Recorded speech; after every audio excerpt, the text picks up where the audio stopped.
Era madrugada em Manaus. Por volta das 4 da manhã, o silêncio da estrada dos franceses foi interrompido por um forte impacto.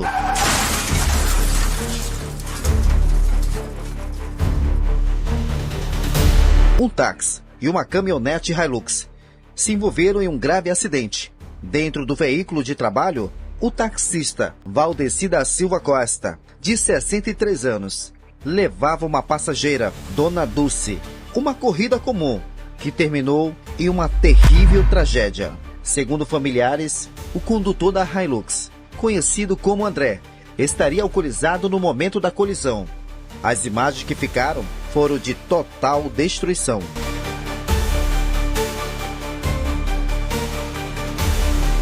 Ele estava trabalhando já há algumas horas, né? E a gente costuma trabalhar à noite já há muitos anos, né? O que eu quero te dizer com isso? Realmente profissional do trânsito. Equipes do Corpo de Bombeiro e do SAMU chegaram rapidamente. Entre ferragens retorcidas, 2 vidas ainda resistiam. Valdeci e a passageira foram resgatados com vida e levados às pressas para o hospital e pronto-socorro 28 de agosto. Era a carreira dele profissional, né? Então, naquela noite, foi uma noite muito agitada, festa no Sambódromo, uma noite muito animada na cidade. E quando ele foi atender uma chamada e ele, no retorno, foi deixar uma amiga dele, da passageira dele, que estava no carro também. E ao retornar com a passageira com a qual ela foi machucada, infelizmente aconteceu esse fato, né, de uma pessoa irresponsável, porque as pessoas insistem em se alcoolizar e dirigir. Essa consciência, ela precisa existir, que não combina. Né? Sou profissional do trânsito há mais de 35 anos. Eu já vi muita coisa acontecer. E a gente nunca espera que aconteça com a nossa família. E no momento, o meu irmão ficou consciente, ele teve aquela ideia de me ligar, porque a gente foi muito ligado, parceiro de trabalho, irmãos, né?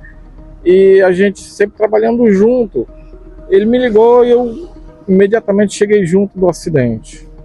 E ali ele estava preso, as ferragens, né? Foi um acidente muito violento. O rapaz entrou na contramão, arrastou ele até a calçada de pedestre, derrubou uma parada de ônibus e ali ficou toda uma desgraça, vamos dizer assim. Dentro do carro.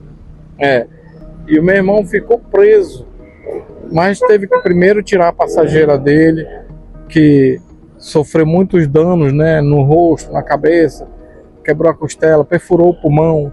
Ela está numa situação delicada, né? E o meu irmão, com a perna quebrada, foi conduzido pelo SAMU, pelo Corpo de Bombeiro.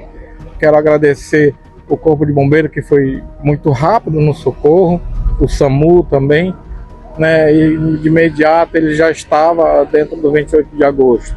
Mas infelizmente, após a segunda cirurgia, ele não resistiu, aumentou a pressão, teve alguns problemas respiratórios e veio a óbito. Falando de Valdeci, era aquele cara que estava presente na vida de todo mundo, querendo ajudar, querendo participar, um cara trabalhador. O hobby dele era trabalho, entendeu? Para honrar suas filhas, honrar sua família, honrar seus netos. Era um rapaz totalmente equilibrado, nunca deu entrada numa delegacia, nunca teve problema com justiça. Então, fica difícil, sabe?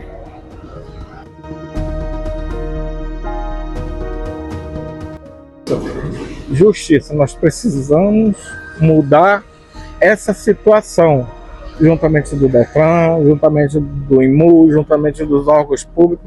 Nós precisamos mudar essa situação. Dirigir embriagado não combina. Não combina beber e dirigir. Existe táxi, existe aplicativo, existe mototáxi, existe várias maneiras de você ser conduzido sem que seja preciso você dirigir embriagado, né? Então aqui está o nosso repúdio, aqui está nosso grito de socorro. Justiça. além desse acidente, essa tragédia que ceifou a vida desse grande homem, Valdeci, de 63 anos, ele foi submetido ao 28 de agosto.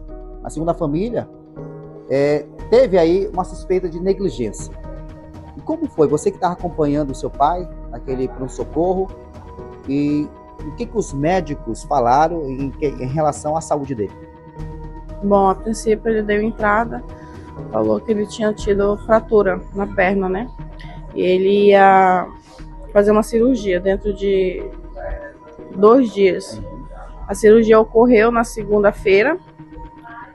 Não tivemos uma resposta muito clara do que foi feito, mas no dia seguinte, após a cirurgia, eles esclareceram. Até aí tudo bem, tudo estava correndo tudo ok, ele estava reagindo bem, ele estava falando, ele estava interagindo. Estava tudo normal. Tudo ok. A perna era só a partir da recuperação após a cirurgia. Aí, simplesmente, 2 dias após a cirurgia, na quinta-feira, chega lá a notícia: o senhor vai entrar para a sala de cirurgia. Porque perguntamos daqui, perguntamos dali. Aí a única resposta que nós tivemos que ajuste de pino dos ferros que foram colocados na perna dele. Aí é que vem a pergunta. Na segunda ele fez uma cirurgia. Somos leigos, mas temos noções que para uma cirurgia tem toda uma equipe, tem que montar todo um cronograma, tem que preparar paciente, né? Fora cortar, enfim, engloba várias coisas. Então ele fez a cirurgia na segunda, colocou o ferro na segunda, e como é que 2 dias depois ele tem que ajustar os pinos novamente? E foi isso que falaram pra gente. No caso, a partir desse momento que eles foram ajustar o pino, até naquele presente momento a saúde dele estava boa, ele estava falando, estava se mexendo, estava fazendo, teve os seus sinais vitais perfeitos. E depois disso aí, o que aconteceu? Teve uma piora? O que ocorreu ali? A cirurgia demorou, ele entrou por volta de 1 e pouco da tarde, de sexta-feira. Deu 6, deu 7, deu 5, 7, 8 horas e nada dele. Quando liberaram ele para UTI, já com a pressão alta e a saturação baixa. E de lá... E uma pessoa sofre um acidente no sábado, entra com uma perna quebrada e sai morto. Essa é uma explicação assim que é um entendimento que a gente não consegue entender. A gente da família fica nesse entendimento, entendeu? E a gente vai cobrar a resposta disso aí, porque é muito estranho, porque tem gente que entra com tiro, facada, sai normal. Agora com uma perna quebrada, sair desse jeito aí, é difícil aceitar, até é difícil entender e procurar entendimento para essa coisa aí. Entendeu? Eu não sei o que aconteceu, eu não estava no hospital para dizer o que fizeram, entendeu? Os procedimentos que seguiram, isso mas quando se faz para fazer uma operação, tem todo o pré-operatório, saber se o cidadão tem diabetes, tem pressão alta, se tem problema no coração, problema cardíaco, para poder aguentar uma operação. Agora, tipo uma triagem, agora quer fazer 2 operações em menos de 48 horas e a pressão nunca baixava. O quadro de saúde dele, atualizaram para vocês e falaram como que ele está naquele momento aí? Não, falaram que não atualizaram o quadro de saúde? Não. Só a única coisa que falaram vagamente é que a cirurgia tinha corrido tudo bem, tava esperando ele se recuperar. E aqui é a irmã dele, A irmã dele, como é seu nome? Valcilene da Silva Costa. Valcilene, a sua visão, que nem do sobrinho aqui, é a mesma visão? Ele entrou falando, ele entrou bem. Como é que ele saiu morto? Ele entrou falando. Ele entrou brincando com as filhas. E saiu de lá morto. Eu não sei. Eu quero mais resposta para isso. Para mim é negligência, foi negligência. Eu quero mais resposta, se não tá batendo. Não caiu a ficha ainda, porque eu falei com ele estava bem quando eu falei com ele. nós até brincamos, ele entrar para fazer uma simples cirurgia na perna e sair morto. Ninguém admite isso, ninguém admite. E agora a família quer uma resposta da direção do 28 de agosto e da Secretaria de Estado de Saúde para dar um retorno para a família mediante aos relatos que eles manifestam aqui através do Portal Ampara Manaus. Fica aqui um momento de reflexão também para as pessoas aí, os trabalhadores.